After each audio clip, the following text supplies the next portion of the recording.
ജീവിതം മുഴുവൻ ഹബീബിനോടുള്ള വല്ലാത്ത പ്രണയം കൊണ്ട് നീറുകയല്ലയോ പ്രിയപ്പെട്ടവരെ? എത്രയെത്ര രംഗങ്ങളിലാണത് നിറഞ്ഞു നിൽക്കുന്നത്. ഹബീബിന്റെ വ്യക്തിത്വത്തോടുള്ള അതമ്യമായ പ്രണയഭാവന. ഹബീബിനെ മരണപ്പെട്ടു വഫാത്തായി ഖബറു ശരീഫിലേക്ക് വെക്കുകയാണ്. അലിയാരും സൈനുൽ ആബിദീനും റളിയല്ലാഹു അൻഹും എല്ലാവരും മുകളിലേക്ക് കയറി. ലോകത്തിന്റെ നായകനതാ കഫംപുടയിൽ പൊതിഞ്ഞ് ഖബറു ശരീഫിൽ കിടക്കുന്ന വേള അവിടെ ഉണ്ടായിരുന്ന മുഗീറ റളിയല്ലാഹു അൻഹു പറയുകയാണ്, ഫഖലഅ ഖാതമി, ഞാൻ എന്റെ മോതിരം ഊരി. ശ്രദ്ധിക്കണേ ഹബീബിങ്ങളെ, മോതിരം ഊരി എന്നാണ്. എന്നിട്ട് ഖബറിലേക്ക് ഇട്ടു ആ സഹാബി റളിയല്ലാഹു അൻഹു.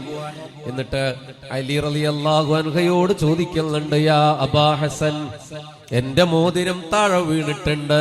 കണ്ടോ, വീണിട്ടുണ്ട് എന്നാണ് പറയുന്നത്. ഞാൻ ഖബറിലേക്ക് ഇട്ടു എന്നല്ല, ഒരു ചെറിയ നുണ എന്ന് വേണമെങ്കിൽ പറയാൻ പറ്റുന്നൊരു കാര്യമല്ല അത്. പ്രണയത്തിന്റെ മുന്നിൽ അക്കാഡമികലായ ചർച്ചക്കൊരു പ്രസക്തിയില്ല എന്നല്ലേ അത്. അലി തങ്ങൾ പറയുന്നുണ്ട്, ഇൻസിൽ ഫഖുദ് ഖാതമക്, ഇറങ്ങിക്കോളൂ, മോതിരം എടുത്തോളൂ. അതേ അവസാനമായി ലോകത്തിന്റെ നായകന്റെ ഖബർ ഷരീഫിലേക്ക് ഇറങ്ങിയ സഹാബിയാണ് മുഗീറ റളിയല്ലാഹു അൻഹു. ഇറങ്ങി ഖബറിലേക്ക്. എന്തിനാ? മോതിരം എടുക്കാനാണോ? അതെടുത്തു കാണും. പക്ഷെ അദ്ദേഹം തന്നെ പറയുന്നുണ്ട്, ഫവളഅതു യദീ അലാ കഫനി റസൂലില്ലാഹ്, ഹബീബിന്റെ കഫംപുടയിൽ ഞാൻ എന്റെ കൈ വെച്ചു. പുണ്യനബിയുടെ ജനാസ പൊതിഞ്ഞ കഫംപുടയിൽ ഞാൻ എന്റെ കൈ വെച്ചു. ഫമസഹ, ഞാൻ എന്റെ ശരീരത്തിൽ അത് തടവുകയാണ്. ആളുകൾ അത് നോക്കി നിൽക്കുകയാണ്.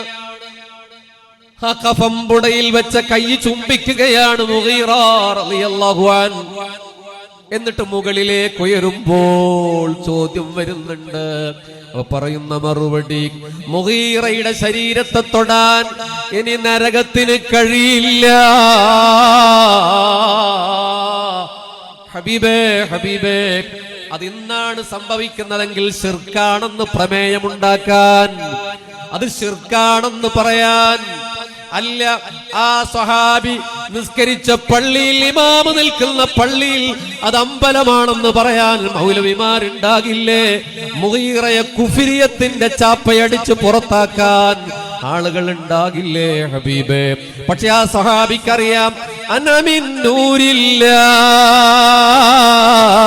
വകുല്ലു ശൈഇൻ മിൻ നൂരി, ഞാൻ അല്ലാഹുവിന്റെ നൂറാ, എന്റെ നൂറിൽ നിന്നാണ് സൂര്യചന്ദ്ര നക്ഷത്രഗോള താരപഥങ്ങൾ, മാമലകൾ, സമതലങ്ങൾ, ആറുകൾ, പുഴകൾ, ജലാശയങ്ങൾ, ബ്രഹ്മാണ്ഡ കടാകം, അർശ്, കുർശ്, ലൗഹ, കലം, ബൈത്തുൽ ഉസ്സ, ബൈത്തുൽ മഅമൂർ, സ്വർണവർണ്ണ ചിത്രശലഭങ്ങൾ പാറി വന്നിരിക്കുന്ന പ്രപഞ്ചത്തിന്റെ അങ്ങേയറ്റത്തെ ഇനന്തമരമായ സിദ്റത്തുൽ മുൻതഹ എല്ലാം എന്നിൽ നിന്നാണെന്ന് മുഹമ്മദ് മുസ്തഫ. ഞാൻ അവസാനിപ്പിക്കുകയാണ് ഹബീബിങ്ങളെ.